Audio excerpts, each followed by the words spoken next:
Okay, guys, we are going to get started. And just as a notion, this is a recorded session. So we will be sending this out in playback, and it'll also be on our YouTube channel. So look forward to getting this off to folks. So I want to talk a little bit about the 360 view of our life and our business and how this means that we are rotating in and out of our business, from spouse to parent to entrepreneur to community leader. Or maybe you're a solo entrepreneur and you have a side hustle business, and you may be single, you might not have children, you may be a single parent. You are definitely the number one salesperson in your company. You might be accounting, you may be the visionary, you may be the operator, but balancing it all can either drive you to feel like you're an imposter, or you can feel empowered that you are keeping up with all of the hats that you have to wear every single time. Your business is only as successful as your home life. And your home life starts with your heart, your mind, and your spirit. And that ability to feel secure from within means that you've got to slow down the distractions and the internal conflict that keeps you from being fully present in your business. And that is why I founded the 360 Entrepreneur, because I know this well. And my childhood broke me, and everybody's got their own childhood stories for sure. I would say probably in my 20s and early 30s, I went from allowing other people to break me as a child to breaking myself and self-sabotaging myself and creating my own punishment. And then in my mid 30s and early 40s, I allowed others to sabotage my well-being, my ability to be a great parent and be a great business leader. Decades of abuse. The good news is I'm very strong-headed. And because I'm very strong-headed, I took ownership of that part of myself. And I decided, okay, let's connect the dots and figure out what's going on here, because there's a repetitive pattern of abuse. And why is that happening? And that inner critic inside my head would not turn off. So with that being said, let me tell you, I'm a mother of 5 adult children. I'm a stepmother of 2. I am a grandmother, but I like to be called Yaya. I've started businesses, I've lost businesses, and that cute man on the screen is my husband. I'm happy to say that in my mid-50s now, I have found a lot of internal peace and happiness and spiritual fulfillment, because I did turn down the inner critic.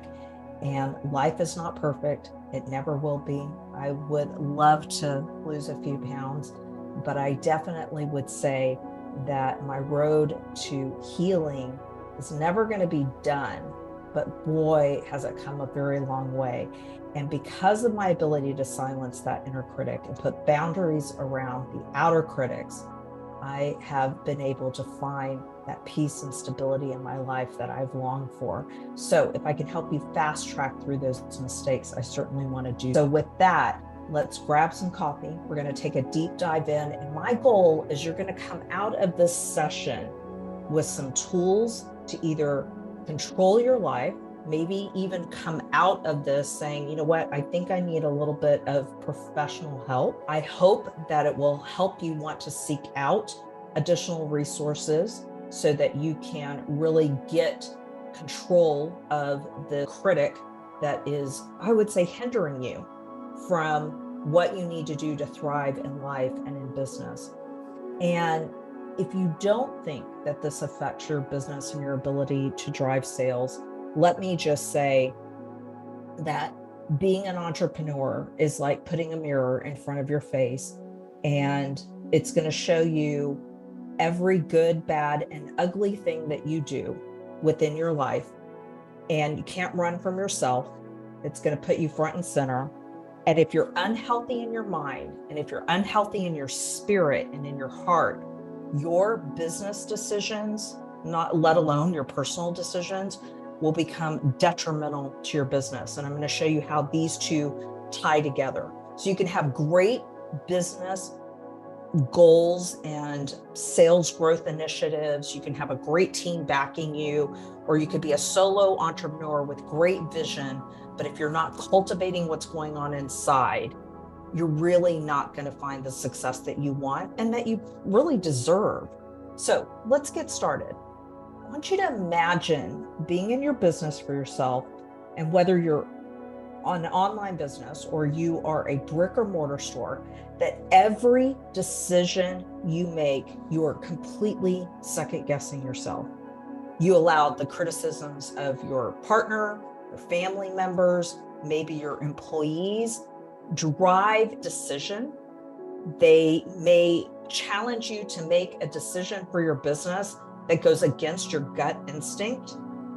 You are blown by the wind of other people's opinions. If someone feels this way about you, then you cater so that you can seek their approval. And it's a very dangerous role to play as a business owner, let alone a human being, right? You have to have autonomy and a sense of strong self. And you can have the right products, you can deliver the best in service, the best in class. But if you're driven by the need for approval because you can't find confidence and grace within yourself, then don't expect for your business to survive. And more importantly, don't expect yourself to survive within your own mind, your own spirit, your own relationships around you. Entrepreneurship is the hardest job in the world. And if you layer that with ongoing self-sabotage, you're really set up for failure. So everyone's got an inner and outer critic. The inner critic is that voice in our head that holds us back from taking risks, reaching our goals. It judges every action that we take very harshly. On the other hand, outer critics come from your partner, from your family, from employees, from your peers, and they are more than happy to bring you down when you're up, chastise you, criticize every single decision you make, and never give you grace. And the goal here is that you've got to learn how to trust yourself and your own internal wisdom, your own internal God-given wisdom. And I think it's really important that we pause for a second, because you've got to distinguish between healthy feedback with bad intention, right? And there are people that love you and care about you, and maybe their intent is proper, but it triggers something inside you that brings you down. So you've got to really learn how to covet yourself and protect yourself, because even though their intent is well, it can be a huge distraction when you're learning how to turn down the noise. And trust me, once you get to the point of learning how to turn down that inner critic inside, when people have great intent and they offer you criticism, that trigger will not happen right away. You'll know, even if it's hurtful, you'll know, I know where they're coming from and it's okay. But how do you look at the people that don't have great intent, and what do you do with those individuals? We're going to talk a little bit about later on in the presentation, because sometimes people are malicious and they are jealous, or they're acting out of anger and their own hurt because they haven't dealt with whatever's going on inside. And listen, you got to build the muscles of clear thinking, self-awareness, self-confidence. And these are all the great gifts that we've been given. And it is incumbent upon us to take those gifts and leverage them so that we can reach our destination in terms of what we are brought on this earth to do. Okay. So there's a process for dealing with the inner and outer critic. And I have to tell you, I've gone through this process, and it really is this point where you start connecting the dots. You understand that you are always down on yourself. You see that pattern. And then there's this kind of sense of grief about it, because you wonder, why am I always beating myself up? Why is this always happening to me? Or why am I allowing others to criticize me? And that, I guess, grief really comes from abandonment. It comes from the notion that you've abandoned your own self-worth and your own beauty inside. Maybe you didn't have that growing up. Maybe you don't have it now. And maybe you don't have the right people around you right now. And then there comes this kind of internal grief once you connect the dots and realize, man, I'm really hard on myself, or I'm allowing this person to really be harmful with me. And there comes a time when there's shock about it, because you can't believe that you have allowed yourself to be so cruel to yourself.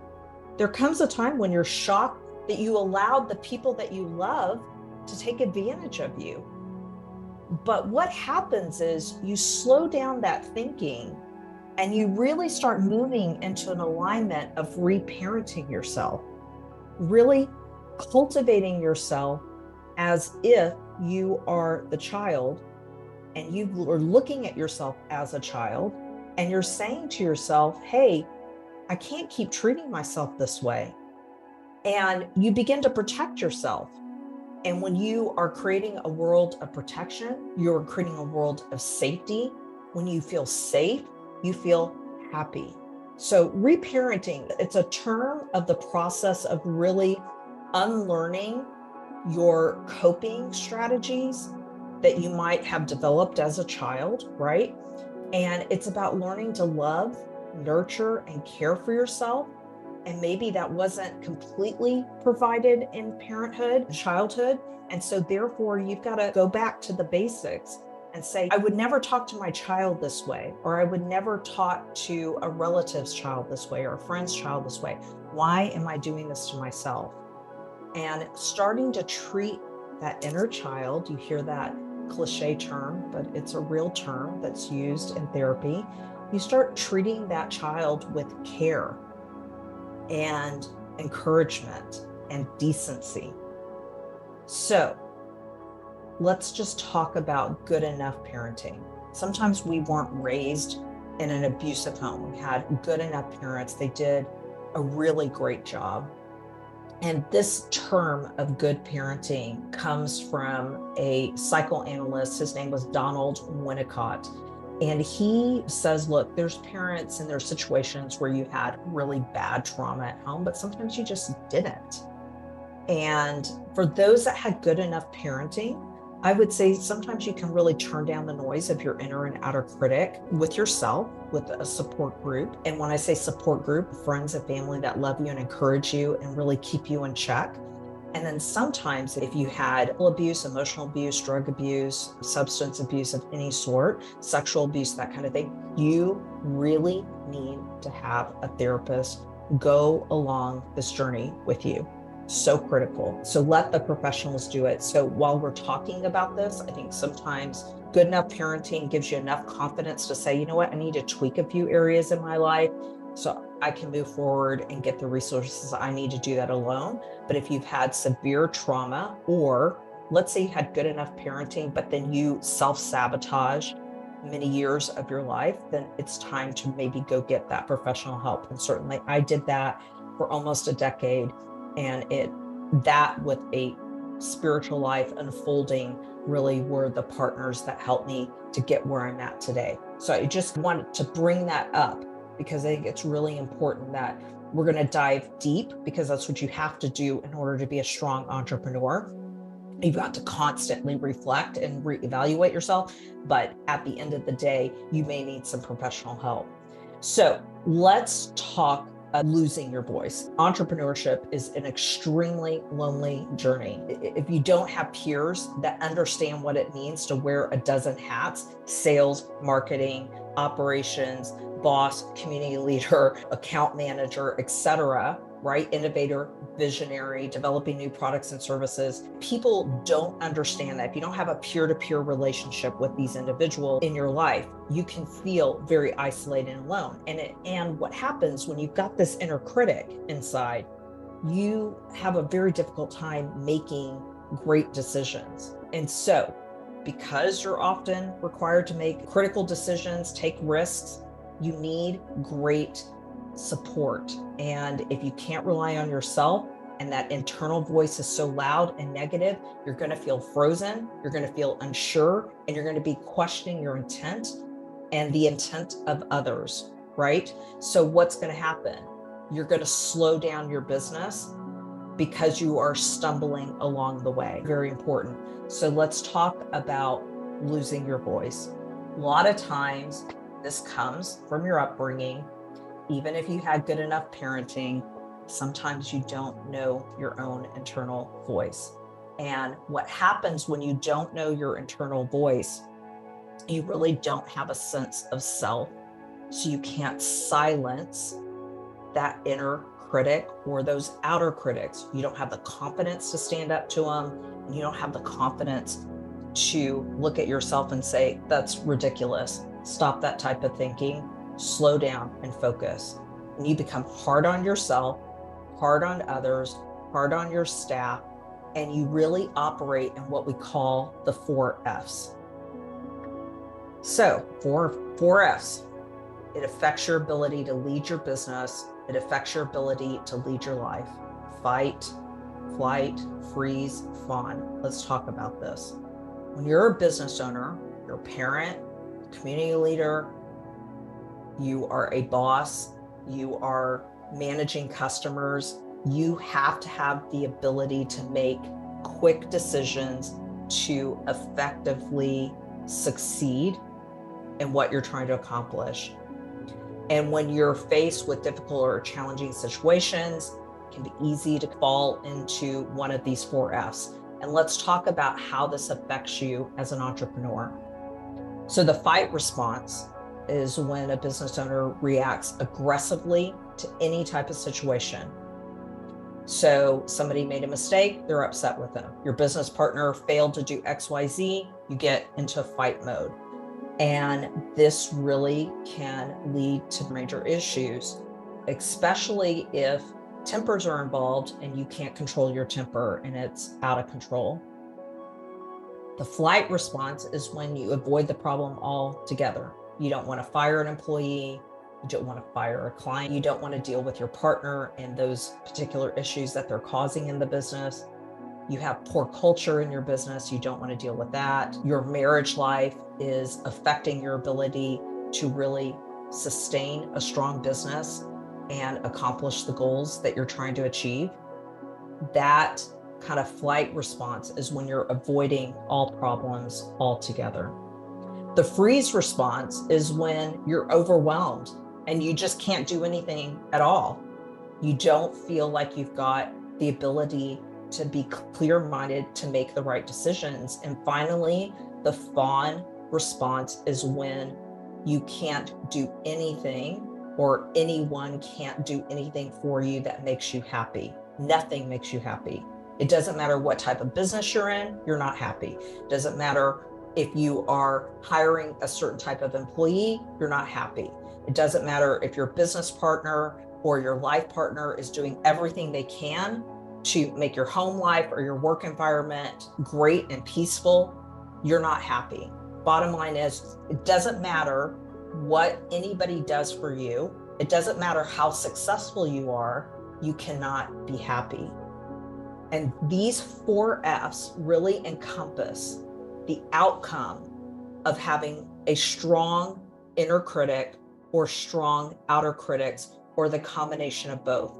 And let me just tell you, if you've got a strong inner critic, you attract outer critics like a magnet.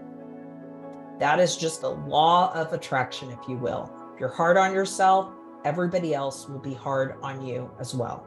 So when you understand these kind of 4 placements in your life and in your business, you really can start slowing down your thinking, and you can start thinking about, how do I calm myself down so I'm not operating in these 4 Fs, okay?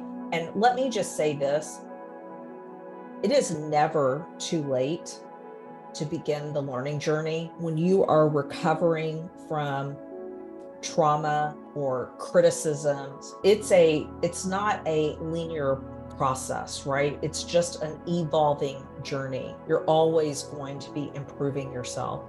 And I think that's the beauty of life, is it's the journey itself. You're never going to really fully reach your destination, but you're always working on those areas. And I would say, as a person that has lost much, gained much, lost much, and then gained much again, I still find that I'm still happier, even though I'm working on all of these different areas in my life. I'm happier about the process. I'm excited about what's next and what's to come. And when you get excited about that, you live a little bit better. I'd love to shed a few pounds, right? Those are some things I'd like to work on. That's next. But I'm so happy that I can talk to my husband about affirmations or vision boards or things like that. I never had that before. So it's always an in and out of areas, and looking at your life from a 360-degree view and saying, what do I need to work on now? And you'll stop in that circle of motion, say, I need to work on my marriage now, or I need to work on my spiritual life, or I need to work on my relationship with my kids, or I need to work with my employees, I need to work with my clients. So you're constantly doing that 360 view. But the beauty is, it's never too late to keep working on it. And so what happens when you're ready to work on yourself, you have to set your intentions. Think about it like building a business plan for your business, right? You're building a plan. You've got goals, you've got objectives, and you've got steps to get there.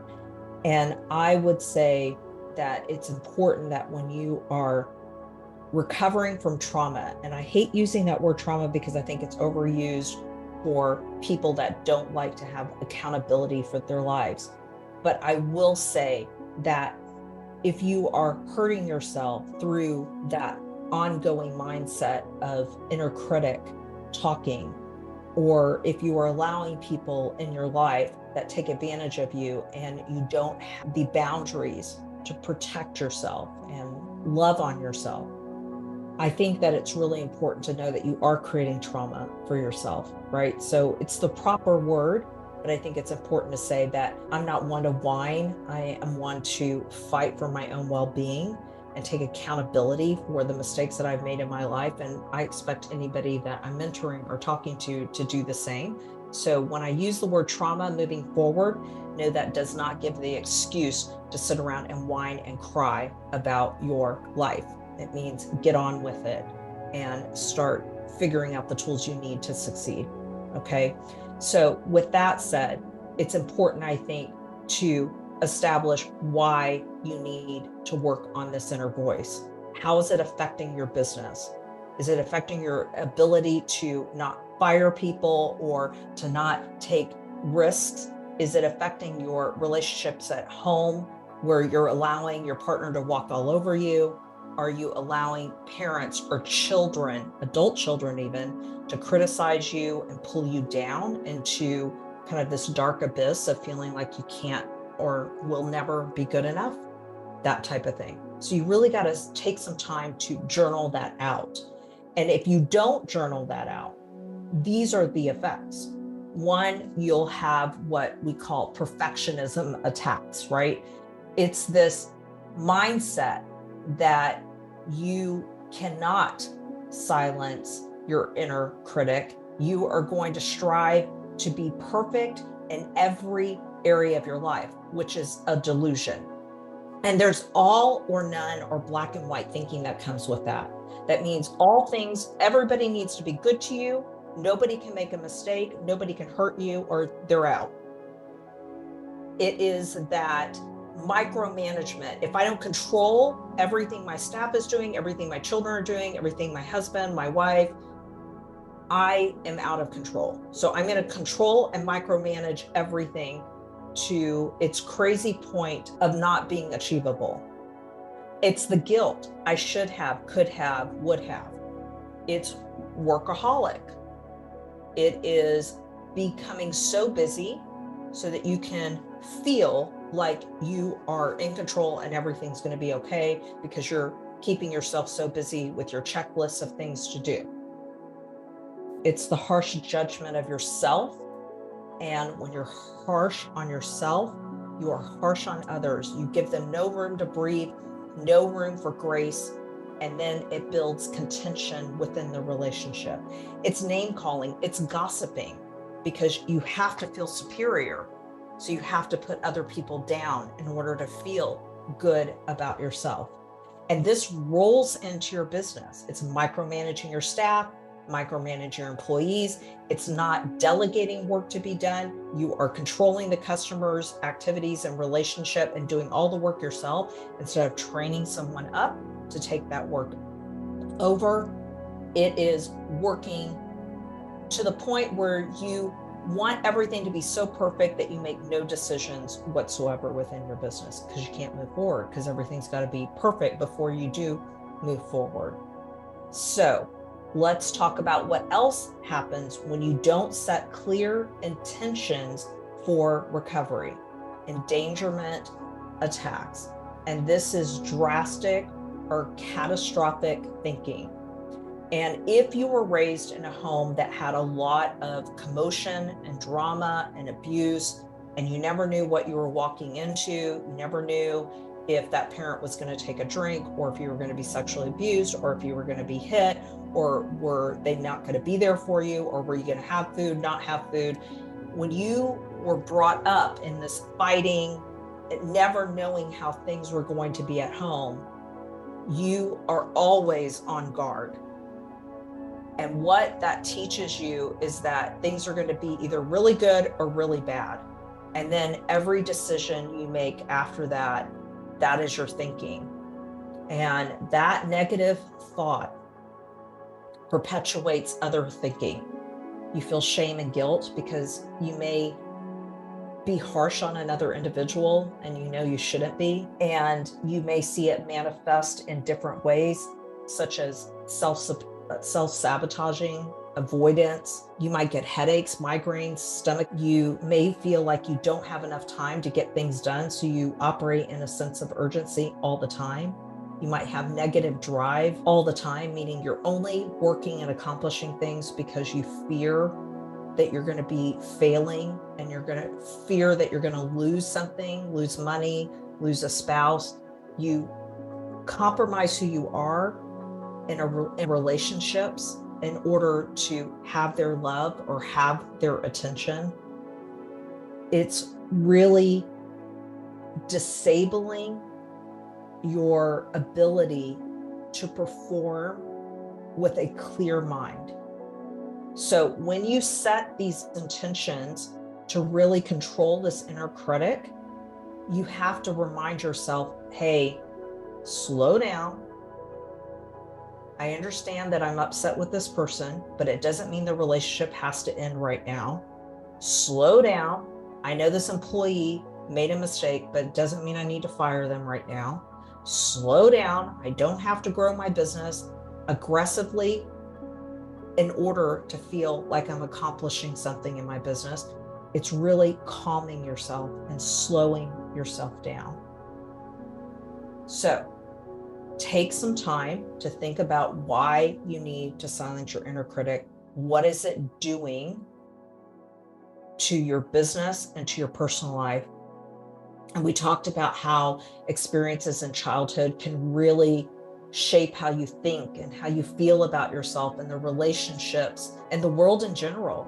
And when you haven't resolved that, if you have not resolved that, you typically have a very low self-esteem and a lack of distrust. You have no healthy boundaries between you and your parents, or you and your children, or you and your spouse, or you and your employees, or even with your clients. You see this a lot with clients really taking advantage of your good nature because you don't have enough self-esteem to stand up for yourself. And by taking the time to process these experiences from the past, you get a deeper understanding of yourself and why you do what you do. And that understanding helps you recognize patterns of behavior. And having this knowledge also helps you to be patient with yourself and with others in difficult situations. And I would say one thing is that when it comes to forgiveness, when you are hard on yourself, it makes it very challenging for you to forgive others because you can't forgive yourself. And sometimes those outer critics can be forgiven, but they still have to be distant in your life. And so I think when it comes to forgiveness, super important that we're forgiving, not because it's the right thing for that individual. They may still be trying to hurt you, but it's important to see them in the same light that you see yourself, which might mean that they've gone through their own set of challenges in life, and how can you give them grace? Now, it doesn't mean that they are allowed to come back into your life, because maybe you give them grace, but you also know they're going to keep hurting you, so they can't come back in your life because of that. Or it may mean that they come back in your life and then there's really clear expectations because you see them through a different set of eyes. And I think the more you work on yourself, the more you see people with a different set of lenses, you can really have empathy for their own upbringing and their own deficiencies and their own inability to really thrive. And I think that's something that is something I definitely have learned to deal with in my life. And it's brought a lot of peace. So let's talk about the 13 steps to shrink that inner critic. I would say that it's really important that as we go through this journey, it's going to go through quickly. But there's a great gentleman by the name of Peter Walker that I have really enjoyed his good works, and he's got great resources as well that talk about dealing with this inner critic and post-trauma healing, if you will. And he's got great candidates that he has talked to, I think, on YouTube and so forth, of other experts in this field. So take a look at his work as well. I was introduced to a lot of his work through my own therapist, and these are the steps that I take, and these are steps that are used for cognitive behavioral change, okay? And not that there's not a spiritual element to it. There's definitely an ability to have a spiritual element to this, but this is what I would say science does to help us get ourselves together, right? So let's get started. I think the first thing in slowing down the anger or frustration that's going on in your head, it requires acknowledging when you feel overwhelmed and you're needing space. And I can remember when I would have these great bouts of, there was someone in my life that would say things and I could feel this rush of anger and literally a rush of anger and frustration that I couldn't understand. I couldn't control it. And I was able to connect the dots because of my own self-work. That person was saying even though that person had great intent, that person was saying some things that I had heard in my childhood, and it was not said with great intent. And so I remember connecting those dots. And now when I have those incidents of somebody saying something and it sounds very familiar for what happened in the past, you can slow down just a little bit. And I think it's important for you to recognize these triggers, because these emotions have a source and you've got to figure out, where is this coming from? And if there's underlying issues that you haven't dealt with, maybe you need to go get professional help. Maybe you can connect the dots on your own without any issues. And it's an opportunity for self-reflection.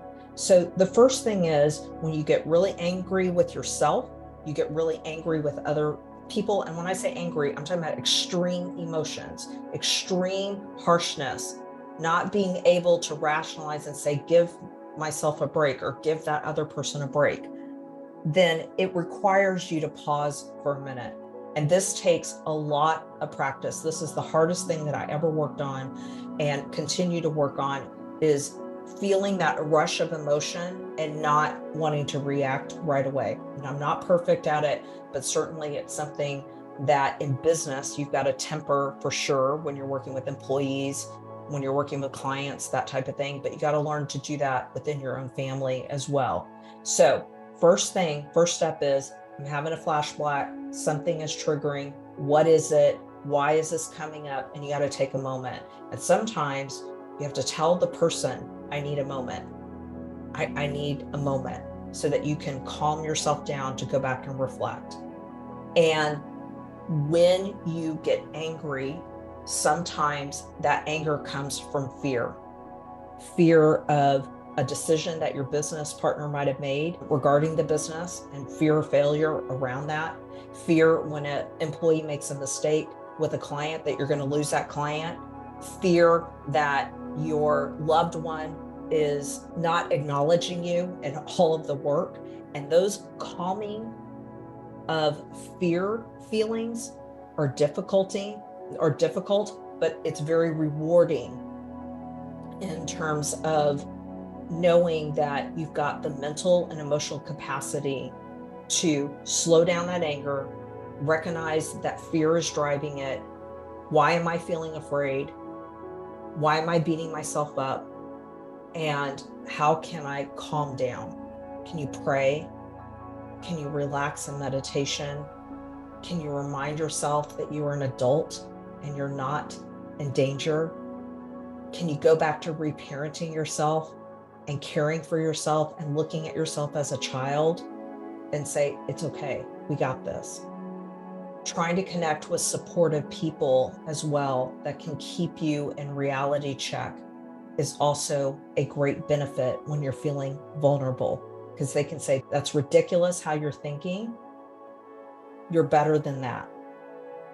So having that support system around you is really important. And if your support system is equally damaged, then you guys can work on it together as a team. So you'll see as we go through these slides, I have pictures of children, because I think it's important to realize that we would never talk to our own children or our own grandchildren as harshly as we talk to ourselves. Or maybe we did because we were so hard on ourselves. We can go back and course correct that now. Think of a child and how you would talk to that child. You would reassure that child. One thing I have in my office is I have pictures of me as a little girl. And the reason why I have those pictures up is to constantly remind myself that I am okay. I talk to that little girl and I make sure that she knows everything's going to be just fine. You got this. You can get through this. You've gotten through it before. And I try to look at how far I've come so that I can feel strong enough to keep going when I feel down. So speaking to your inner child requires you having a gentle temperament voice, not saying you're stupid, you don't have this, you're going to fail, or allowing the outer critic to say, you made this mistake before, you're going to do this again. How can I trust you? Calm yourself, take a deep breath, and start talking to your inner child. Grab that child's hand, wrap your arms around them, and nurture them and love them and help them feel safety. Remember, when you're taking care of yourself, you begin to feel safe. When you feel safe, you can feel peaceful. When you can feel peaceful, you can start feeling happy. I think this is probably one of the biggest lessons that I have had to really learn is deconstruct eternity thinking. Bad things are not going to happen forever and ever. If you make a mistake in business, you make a mistake in life, it's going to be just fine. You can recover, and it doesn't mean that it's not going to be challenging. It doesn't mean you're not going to be sad or have grief or be angry or frustrated, but it means that all things are not bad forever. And I think this is where suicidal tendencies happen with this type of inner critic thinking, is thinking that person's always going to be mean to you, always going to be bad, always make the same mistake, or you yourself are going to do the same. So you've got to really get emotionally wise and say, you know what, we're okay. We got this. And that comes with saying, I'm an adult here. Okay. When you feel small and you feel fragile, it's like having this kind of emotional flashback of those times where you didn't feel like you were safe, right? but you've got allies, you've got skills, you've got resources. There are past generations that didn't have the tools that you have right now. We didn't have YouTube back then. We didn't have resources to go online and have a therapy appointment via Zoom. There are resources that you have now. You're an adult, you're gonna be okay. So next thing, ease back into your body, because let me just tell you, when you are constantly beating yourself up, you will constantly feel tense. And when you can really recognize how you're treating yourself in that ability, the tension in your body will ease, and you can start getting calm so that you can focus and deconstruct what is happening right now. Why do you feel this shame? Why do you feel angry? Why do you feel the need to criticize and beat yourself up? Why are you jabbing at yourself? And really listen to your voices over and over again. You should have done this, should have billed this way. You should have talked to your spouse this way. You should have done this for your child. It's a constant battle, but as your muscle gets stronger, remember, you can become more in control and more at peace, okay? So really ease yourself, come back to yourself, come back to your present, and stop the catastrophic thinking. Everything is not all bad and everything is not all good. It's very much a gray area. And that catastrophic thinking is the type of thought process where we're always prone to think the worst case possible is going to happen. And I remember raising my children, I felt like we were in a boat in the middle of the ocean and nobody was allowed to move because I was afraid that boat was going to tip over and I was going to lose life, right? So I was constantly tense during their upbringing. I was just a nervous wreck about everything. I was nervous about what was going to happen to them in the future, and I was nervous about what happened in the now, and I was worried about how they would treat me about my past. I was always a nervous wreck. I could not enjoy life. And it's clearly not how I feel now, but that catastrophic thinking and dramatizing every scenario is something that you have to really work on. Everything is not black or white. It's not all bad, not all good.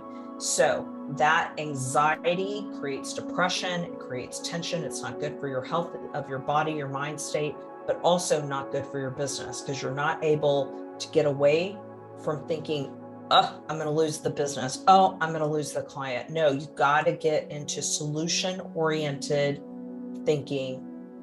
And that's part of silencing that inner critic to say, shh, shh, shh, shh. Listen, we're going to sit here with some emotional intelligence and deconstruct what's happening right now.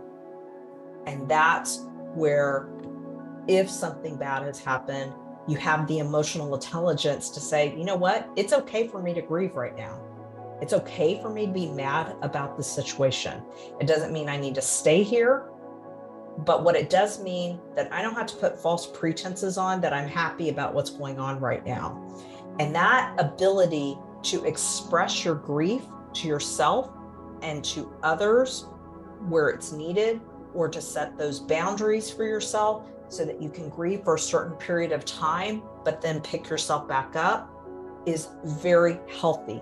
What's unhealthy is when you are taking your anger out on others, or you are moving into suicidal thoughts or into low self-esteem, or you're self-sabotaging yourself. That's not healthy grieving. You are allowed to be sad or mad or glad or happy or ecstatic or really mind blown, shocked, whatever emotion you're feeling, you are allowed to have it. That's why God gave you those feelings. So you're allowed to sit in it, you're allowed to feel it, and you're allowed to tell other people, hey, stop for a second. I need to pause for a minute. I need a breather from you, or I need a moment to myself, or I need a moment to figure out what's happening. Go through that emotion, get rid of that emotion if it's a negative emotion, by emotionally, intelligently working through the process of, why am I feeling this way? Okay, what do I need to do about it? Maybe I just need to sit in it and I'll be okay in a little bit. or maybe there's a solution that I have to this problem and I just haven't found it and I need to talk to someone about it. So I think acting through anger and taking it on other people and being grumpy is not really the way it should work. I think what you have to do is really take a moment to say, it's okay. It's okay if I feel tired right now. It's okay if I feel frustrated. It's okay if I feel overwhelmed. And guess what? It's okay if I take a break. It's okay if I just don't work today and stay at home because I need this moment to think. And I think right now in this age of affirmations, meditations, positivity, do ourselves some harm because we think we need to be happy all the time. And that's just not reality-based thinking. It's not emotionally intelligent. It's just not the way God made us, right? We have the ability to go through lots of emotions. And so because we have that ability, it's okay to take the time to do what we need to do in order to get to a better state. So with that being said, I would say cultivating those safe relationships is really the opportunity to allow you to have that safe space in order to be truly who you want to be and who you are, and really getting to know yourself and what is it I like about myself, what is it that I want to work on, and what is it where I know this is maybe not something that a spouse is thrilled with, a quality they have, and I'll recognize that and I'll work on it, but also they have to deal with, this is how I am. And I'm a very direct person. I'm a talker. I want to talk through things. That's not necessarily how my husband is, but you know what? He sits with me and he hears me out and I talk it through. And that's just the way I process things. But he's got the grace to say that's who my wife is and I honor her that way. And because of that, I love him even more. So I think that is an idea of a safe space. I feel safe in that environment with him because I know he's really listening to me. And so with that being said, I would encourage you too, that as an entrepreneur, if you're not on a spiritual journey, that you begin to open that door. And I will never tell anybody how they should believe, but I think that knowing that there is something bigger than ourselves that we can rely on is really a part of the human experience. And I would say the partner in your business. And I have my own fundamental beliefs as well. And that came through a long journey of believing in a God, if you will, believing in God, not believing in God, to exploring if there was a God, to coming to the conclusion that there is a God. That's for me. And so I think when you can incorporate that in your journey, you can feel this presence of knowing that you were not put on this earth for no God-given reason. You have a purpose, and your business has a purpose to change lives. And you have the opportunity to really change lives by being not only a leader in your family and them seeing this evolution of you silencing that inner critic, creating boundaries of those that like to pull you down, right? They see that, they witness that, but you are that for your own clients and for your community as well. And I know from personal experience, there's been times where people have been watching me and I never knew it. And they'll reach out to me every once in a while and said, way back when you said this and it really affected and changed my life. And I had no idea. And that's a powerful thing. That's part of the human experience, is us all lifting each other up and knowing that we have a higher purpose, a higher meaning for being here. So I would say cultivate those safe relationships. And when you do that, they're going to encourage you to silence that inner critic. And again, if you both are damaged, then you can do it together.